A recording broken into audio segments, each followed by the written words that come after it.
in all our efforts, especially Nihe Basara, the one chance, and the organ harvesters in that. I will give you a voice note from a council. Somebody, gidie, onye organ harvester, gidire, pam, confess ni awonye organ harvester, gidire. Poga ni a civil defense. Poga na civil defense.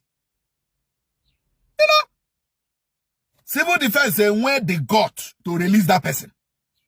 Civil defense commandant, Imo State, and where they got, he released that person. He release onye organ harvester, Johnny a confess ya. Gidire pakam, Imo State here. Let me play the voice. Tell me, you want a whim because where you work here. Where you work here. Let me play the voice note first. What I get today. My clients, the organ harvesters, Buriana na Okigwe Road with one white bus on a lodge, Eburia.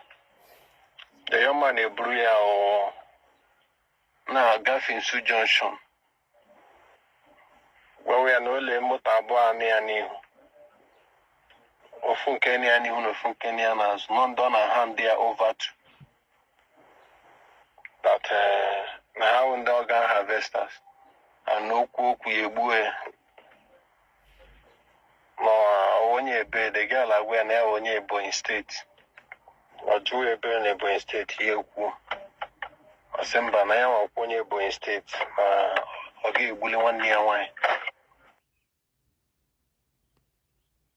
I no noga ton ori buachi ebo butere.